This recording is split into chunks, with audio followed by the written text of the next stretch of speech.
शके, ती बघ गंमत पाहिलीस? पळ पळ लवकर. राधिकेनं अगदी घाईघाईनं बोलावलं म्हणून चुलीपुढची खरकटी गोळा करता करता शकुंतला परसदारी आली. ती जवळ येऊन ठेपताच राधिकेनं लांबवर बोट करून तिला एक गंमत दाखवली. डाव्या बाजूच्या रस्त्यावर लहान लहान असे अनेक दिवे हलत होते आणि पुढं पुढं सरकत होते. काय ग ते? हातवेडे, एवढं नाही माहीत? अगं मेंढरं येत आहेत आणि त्यांच्या डोळ्यांचा उजेड दिसतोय तो. पाहिला नव्हतास कधी? नाही बाई. तर मग आता नीट बघून ठेव. तूच ठेव बघून. तुझ्या लग्नात असल्या चमचमत्या गोळ्यांची मुंडावळ करायला मग बरं पडेल. राधिका मनापासून हसली आणि तिनं शकुंतलेचा गालगुच्चा घेतला. मुंडावळीचं नाव निघताच शकुंतला लाजली. इश्श, काहीतरीच बाई तुझं. का?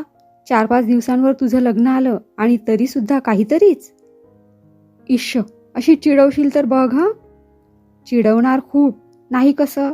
लवकर बरी झाले म्हणून बरं, नाहीतर परभारेच लग्न उरकून सासरी पळाली पण असतीस केव्हाच. तुला सोडून? खरं वाटतं तुला? तू बरी करशील तसं लग्न, मी नाही.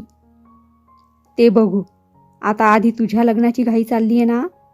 तुझे हे काय ग शिकलेत? मला नाही माहीत जा. पुरे हं. इतकी लाजतेस तू मला लाजाळूचं झाड म्हणून. हे का ग विचारतेस नाही तर तू? सांग ना. ओळख पाळख चांगली असावी मैत्रिणीच्या नवऱ्याशी, म्हणजे हक्कानं केव्हाही येता येतं. त्याची नको तुला काळजी. अगं हो, पण सांग ना त्यांचं सगळं सगळं. राधिकेनं दोन्ही हात धरून शकुंतलेला गळ घातली तेव्हा आपल्या आईपासून अगदी बाजूला तिला नेत शकुंतला म्हणाली, तसे ते फार शिकले नाहीत, माझ्या एवढेच शिकलेत, पण स्वभावानं फार चांगले आहेत म्हणे. मोठं घर आहे, खूपशी जमीन आहे, 2 भाऊ 3 बहिणी आणि आई आहे त्यांना. स्वतः शेती करत असले तरी वाचायचा नाद आहे म्हणे. शिवाय बोल बोल, थांबलीस का? चिडवणार नसलीस तर सांगते. सांग. नाही चिडवायची म्हण, त्याशिवाय नाही. बरं बाई, नाही चिडवत. शिवाय दिसायलाही चांगले आहेत ते. अय्या. राधिकेनं शकुंतलेच्या लाजण्याचा अंदाज घ्यावा म्हणून तिनं तोंडावर ओढलेला पदर बाजूला केला. तो तिच्या गालावर चांगलीच लाली आली होती. लग्नाच्या आधी इतकी लाजतेस, नंतर तर मग विचारायलाच नको. जाऊ दे बाई, तू लग्नाला येणार की नाही ते सांग आधी. शकुंतलेनं मोठ्या उत्सुकतेनं राधिकेकडे पाहिलं, पण राधिका त्यावर काही बोलली नाही. तिनं नुसती मान हलवली आणि मग क्षणभरानं म्हटलं, तुला भेट म्हणून मी काय दिलेलं आवडेल? तू स्वतः असलीस की काही नको, नुसतं बोलायला. भाऊजी एकदा भेटले की माझी आठवण देखील राहायची नाही. किती फाजील आहेस ग राधे. शकुंतलेनं राधिकेच्या पाठीत रपाटा घातला आणि तिथून ती आत पळाली. त्यामुळं तिच्या मागोमाग जात राधिकेनं तिला विचारलं, शके, आता तू जायचीस म्हणजे माझं कसं होणार? मला कोण?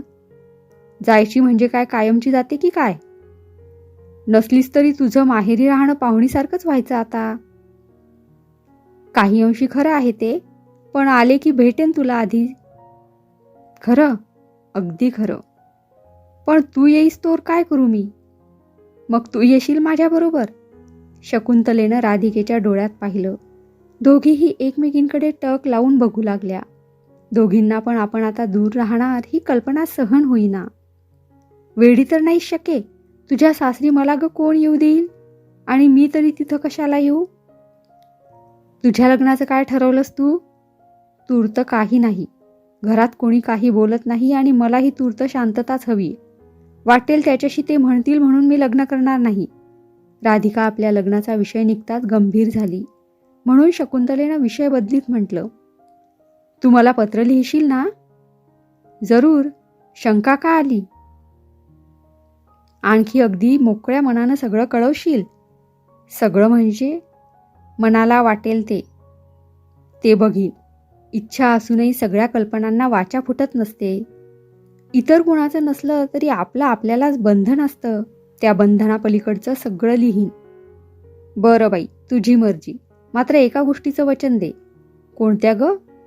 मी काय वाटेल ते झालं तरी रडणार नाही, हातपाय गाळून बसणार नाही आणि उलट बोलून घरच्या माणसांचा राग जास्त उलटून घेणार नाही. आहे कबूल? होय. इतक्या दिवस सावलीसारखी तू बरोबर होतीस, आता मी एकटी राहणार. राधे, माणूस तसं म्हटलं तर एकटं असतं का कधी? शरीरानं मी जवळ नसले तरी मनानं असेनच की. खरं आहे, चुकले मी. माझी काळजी करू नकोस. तू मजेत राहा तिथं. तिथलं सगळं कसं आहे देव जाणे बाई. मला तर भीती वाटते. जमेल का गं सगळं? न जमायला काय झालं? पाण्यात पडलं की पोहणं जमतं याचा अनुभव नाही का आपल्याला आला? खरंच, आता बाकी माझा सारा खट्याळपणा आम्हाला गुंडाळून ठेवायला पाहिजे नाही ग? एवढं कळलं तरी मी म्हणते पुष्कळ झालं तुझ्या बाबतीत. म्हणजे मी छे, तशी तू शहाणी ग, पण आपलं सांगितलं. काय ग, नावबिव कशी घेणार सांग तरी. नावाचा प्रश्न निघताच पुन्हा शकुंतला लाजली आणि पायाच्या अंगठ्यानं जमिनीवर उकरल्यासारखं करीत तिनं खाली मान घातली. इतक्यात तिची आई त्या दोघींजवळ येऊन म्हणाली, 4 दिवस आहेत तवर भेटून घ्या पोटभर एकमेकीसनी. पुढचं कुणी बघितलंय? शकीवर आता काय आपला हाक राहायचा हाय? आता ती अक्षदा पडल्या की झाली. गेली म्हणजे सारं घर खायला उठल. आज नाही उद्या ती त्याच्याकडेच जायची की. आणि त्याच वेळी तोच प्रश्न नेमका शेवंती अक्कांनीही आजोबांजवळ काढला. पोरीची जात जेवढ्या लवकर सासरी जाईल तेवढी चांगली, असंच त्यांचंही म्हणणं होतं. म्हणून त्यांनी आजोबांजवळ एका स्थळाचा उल्लेख केला. सांगलीच्या पाटलाचं पोर कसं आहे? त्यावेळी श्रीपतीही जवळ होता. त्याला हे स्थळ पसंत नव्हतं म्हणून तो चटकन बोलून गेला. पोरग शिकलया कुठं ते? आपल्या पोरीला सोबल असं तरी नको, नुसत्या इस्टेटीला काय चाटायची हाय? म्हणजे माझ्या परास तुलाच लई कळतंया म्हण की. आजोबांना श्रीपतीचं म्हणणं मुळीच पटलं नाही. ते उलट त्याच्यावर संतापले. त्यांचं म्हणणं होतं की आपण जिवंत आहोत तोवर घरच्या कारभारात श्रीपतीनं लक्ष घालू नये. आणि इतर बाबतीत खरोखर श्रीपती तसा वागतही होता. पण स्वतःच्या मुलीच्या जन्माचा प्रश्न होता हा, म्हणून कधी नव्हे तो त्यानं तोंड घातलं तर वडील त्याच्यावरच भडकले. त्यामुळं मग तोही थोडा धीट होऊन म्हणाला, तुमच्या इतकं कळत नसलं तरी पोरीचा बा म्हणून एवढंच वाटतं की नुसता श्रीमंत बघून अक्कासारखं हिचं बी होय नाही. अरे व्हय कळं ना मला, तवा ह्यो शिकवाय आला. पोरगी तुझी आणि माझी कोणच नव्ह म्हण की. तुमची नात हाय की, कोण नाही कशी. मग तिचं सुखदुःख मला कळतं या. तुझा आपला शेतावर बघ जा काम. पावसात काय चिखल उचलू तिथं जाऊन. श्रीपतीला राग आला. आपल्या मुलीच्या लग्नाच्या बाबतीत वडील लक्ष घालू देत नाहीत ही गोष्ट त्याला आवडली नाही आणि त्यानं उलट उत्तरं केली म्हणून आजोबा संतापले. पोरीचा बा झालास म्हणून काय सगळी काळजी तुलाच हाय म्हणायची? आम्ही तिचं वाटूळच कराय बसलोया. त्यावर श्रीपती काही बोलला नाही. तो मुकाट्यानं उठून गेला. स्वयंपाकघरात जाऊन त्यानं कमळाबाईला विचारलं, पोरगी कुठं गेली? शक्कीच्या घरला. लगीन ठरलंय तिचं, तवा जाऊन येते म्हणली. म्याच म्हणलं, राहा 1 दिवस तिच्याजवळ. कमळाबाईनं पाण्याचा तांब्या नवऱ्यापुढं सरकवला. शकीला कुठं दिली? तासगावला. पर नवरा असतो सांगलीला आजीपाशी. काय करते त्यो? 7वी पास झालाय म्हणते ती, पर शेतकीतच हाय म्हण. असं. आणि घरदार शेतवाडी हाय का काही? मस्त हाय म्हण. मग तुझ्या लेकीला कसली जागा बघतीस आता? कोण मी? तुम्ही एवढी बापा हायसा तर तुमचं काय चालना, आणि मला व कोण विचारतंय? खुळं तर नव्ह. माझी पोरगी लय शिकलेल्या पोरालाच द्यायची, एखादा नोकरदार बघून. श्रीपतीनं पाण्याचा घोट घेऊन तांब्या खाली ठेवला. कमळाबाई त्याच्याकडे बघतच राहिली. तो काय म्हणतो हे कळत असूनही उमज न पडल्यासारखंच तिनं तोंड केलं. त्यामुळे श्रीपतीच पुन्हा म्हणाला, सांगलीची जागा काढली आहे त्या दोघांनी, पर पोरगा आडानी हाय, त्याची काय वाट? नागरगट्ट्यालाच द्यायची तर शिकवली कशाला मग? शकीचा नवरा शेतकीत असला तरी शाणा सुरता हाय, तरणाबांड पोरगा, दिष्ट लागील असा हाय. तुम्ही बघितलासा? व्हय. नशीब उजाडलं म्हणायचं पोरीचं. मग बरं झालं, कुणाचं बी चांगलंच असावं. कमळाबाईच्या या बोलण्यावर घराबाहेर जावं म्हणून पागोटं डोक्याला बांधित श्रीपती एवढंच म्हणाला, आपल्या घरात सारं डोंगरा एवढं नाचतं या, आणि लोकांच्या सुखाला करतीस काय घेऊन? आपलं भलं तर लोकांचं भलं. पोरीच्या कपाळी देवानं कसली रेग वडली आ, कुणाला दक्कल हाय. धडाल धूप. देव्हाऱ्यावरील देवांच्या अंगावर काहीतरी आदळलं. देवांची खुळखुळ झाली. कुणाचा तरी जोरानं चाललेला श्वासोच्छवास ऐकू येऊ लागला. कसली तरी चोरटी हालचाल माडीत सुरू झाली. कोण हाय? या अंगावरून त्या अंगावर वळत शेवंती अक्कांनी मानेखालचा हात काढून घेत चौकशी केली, पण उत्तर आलं नाही. हालचाल मात्र चालू राहिली. त्यामुळं त्यांना वाटलं मांजर आहे आणि म्हणून त्यांनी अरे हुसुक्की असं करीत मांजराला हाकललं. पण पुन्हा कसली तरी चाहूल लागलीच म्हणून उषा शेजारची काड्याची पेटी घेऊन त्यांनी दिवा लावला. चोर! अरे देवा, दादा, वहिनी! देव्हाऱ्याजवळच फडताळ फोडून काढीत कुणीतरी माणूस उभा होता. ते बघून शेवंती अक्काचं धाबदण आणलं. त्यांनी किंचाळून घरच्या माणसांना हाक दिली आणि आता त्या बोंब ठोकणार इतक्यात त्या माणसानं त्यांच्या तोंडावर हाताचा पंजा ठेवून जोरानं दाबला. शेवंती! शेवंती अक्काची किंकाळी ऐकून दचकून जागे झालेले आजोबा माळीकडे धावले, पण आतून आडना घातलेला होता. त्यांनी दारावर लाथ मारून पुन्हा हाक दिली, शेवंती, दार उघड पोरी. पण आतून आवाज आला नाही. कुणाची तरी पावलं मात्र आजोबांना ऐकू आली. त्यांनी दाराला कान दिला. आत काहीतरी दगाफटका असल्याची त्यांना शंका आली. कोण हाय? आजोबांनी मोठ्यानं चौकशी केली. आतला माणूस क्षणभर दचकला, पण दुसऱ्याच क्षणाला शेवंती अक्काच्या तोंडात बोळा कोंबून घामाघूम झालेल्या आपल्या कपाळावरचा घाम त्यानं पुसला. उत्तर द्यायच्याऐवजी त्यानं बेदरकारपणानं दरवाजाकडे पाहिलं आणि फडताळाच्या दाराचं कुलूप एका हिसक्यासरशी तोडून दागिन्यांच्या डब्याला हात घातला. इतक्यात आजोबांनी जोरानं बाहेरच्या दारावर लाथ मारली आणि आपल्या मुलाला हाक मारून ते ओरडले, शिरप्या, धाव! काय झालं दादा? वडिलांची तातडीची हाक ऐकून माडीवरच्या एका खोलीत झोपलेला श्रीपती धावत खाली आला. त्याच्या मागोमाग कमळाबाईही आली. काय झालं म्हण, काय विचारतूस? उडी टाक! माडीवरची झडप उघडून माळीत. शेवंती गप झाली. कोणीतरी घरात शिरलंय. वडिलांचे शब्द ऐकता श्रीपतीने धावत माडीवर जाऊन जिन्यासाठी म्हणून राखलेल्या जागेवरची लाकडी झडप काढून दणकण आत उडी टाकली. त्याच क्षणाला आतला दिवा फुंकून त्या माणसानं लपत-छपत दागिन्यांचा डबा खाकोटीला मारला आणि आता तो सळया फासटून आलेल्या खिडकीतून पळणार. इतक्यात श्रीपतीनं त्याच्या अंगावर चवताळून झडप घेतली. त्या माणसाच्या हातातील निसटलेल्या डब्याचा आवाज झाला. आजोबांचं काळीज खालीवर होऊ लागलं. त्यांचा श्वासोच्छवास जोरानं सुरू झाला. डोळे तारवटून गेले. त्यांनी आणखी एकदा दारावर लाथ मारीत शेवंती अक्कांना हाक दिली. आत श्रीपतीची आणि त्या माणसाची झटापट चालली होती. श्वास घ्यायला देखील श्रीपतीला उसंत मिळेना. तो ओ कुठून देणार? आणि तोंडात बोळा कोंबल्यामुळं भीतीनं बेशुद्ध झालेल्या शेवंती अक्काचा आवाज तरी आजोबांच्या कानावर कुठून जाणार? गुमान गप राहा, नाहीतर गोळी घालीन.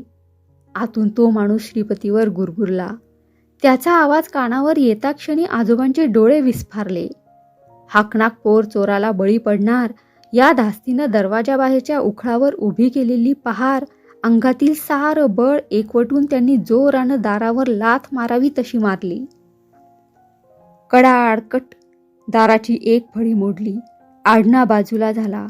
आजोबांनी आणखी एकदा जोरानं पहारेचा प्रहार केला आणि ते चटकन आत घुसले. दुखावलेल्या नागाप्रमाणे श्रीपती आणि तो माणूस एकमेकांवर तुटून पडत होते.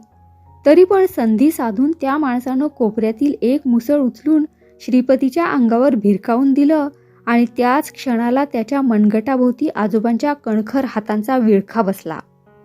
दिवा लाव शिरप्या! आजोबांनी दात ओठ खात करकचून त्या माणसाला कवळ्यात पकडला. त्यानं निसटून जाण्यासाठी खूप धडपड केली, पण दिवा लावण्यात स्वतः गुंतून न जाता श्रीपतीनं त्या माणसाभोवती आपल्याही हातांची गच्च मिठी बसवली आणि तो ओरडला, दिवा आण ग लवकर! कमळाबाईनं दडपून गेलेल्या छातीवर दोन्ही हात गच्च आवळून धरले. तिची पुढं जायची छाती होईना. त्यामुळे श्रीपती पुन्हा ओरडला, काडी तर वड की! कमळाबाई धीर धरून पुढं झाली. तिनं दिवा लावला आणि निश्चेष्ट पडलेल्या शेवंती अक्का समोर दिसताच ती घाबरून किंचाळली, दिवाण साब! अक्का! श्रीपतीनं दचकून मान वळवली.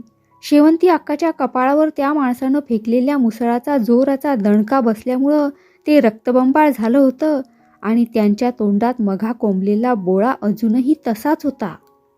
श्रीपतीचे हात एकदम ढिले पडले. तो झटकन बहिणीकडे धावला. कोण इट्या तू? दिव्यांच्या उजेडात जावयाचं तोंड नजरेला पडताच आजोबांनी त्याच्या नरडीचा घोट घेण्यासाठी आपल्या दोन्ही हातांची मिठी पुढं केली. पण विठोबा ती मिठी गळ्यात पडण्या अगोदरच मोठ्या शिताफीनं तिथून निसटला. क्षणार्धात त्यांची हालचाल अंधारात विलीन झाली. शिरप्या, इट्या निसटला. एक वार लेकीकडे डोळे फाड फाडून पाहात आजोबा लहान पोराच्या चपळाईनं विठोबाच्या मागोमाग धावले. हातातील पहार गच्च आवळून धरीत त्यांनी ओरडून हाक मारली, इट्या, थांब. काय झालं बाबा? आजोबांच्या ओरडण्यानं दचकून जागी झालेली राधिका माडीवरून खाली आली. आजोबा पळत गेलेले बघून दरवाजाबाहेर येत तिनं मोठ्यानं विचारलं, काय झालं बाबा? माझ्या घरात चोरी करतोस व्हयले का? राधिकेला उत्तर देण्याऐवजी पळता येईल तितक्या वेगाने आजोबा दात ओठ खात आणखी पुढं धावले. पण दुसऱ्याच क्षणाला धाप असा आवाज राधिकेच्या कानावर आला. आजोबांच्या धावत्या पावलाची हालचाल एकदम शांत झाली. राधिकेच्या काळजात धस्स झालं. आजोबा! राधिका वाऱ्याच्या वेगानं पुढं धावली. इतक्या ठेचाळून खाली पडलेल्या आजोबांना सावरीत धावत येणाऱ्या राधिकेला मास्तर म्हणाले, पाणी आणा लवकर. मास्तर? मास्तरांचा अनपेक्षित आवाज अचानक ऐकायला मिळाल्यानं राधिका धावता धावता एकदम थबकली. पाणी आणा चटकन.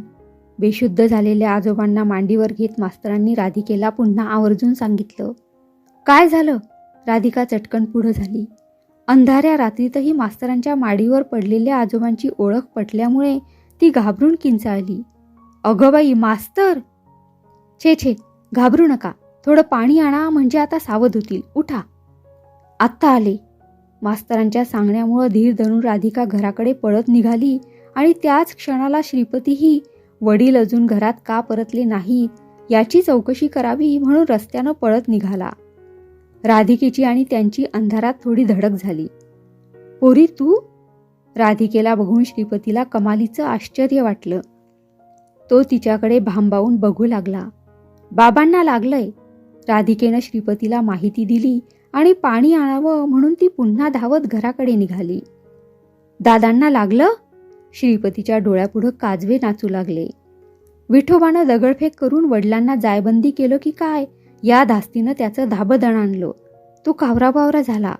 दादा! श्रीपती वेड्यासारखा वडिलांचा शोध करीत निघाला. इकडे या! दोन्ही हातांनी आजोबांच्या भोवयावर जोराचा दाब देऊन त्यांना सावध करीत असलेल्या मास्तरांनी श्रीपतीचं लक्ष वेधलं. कोण?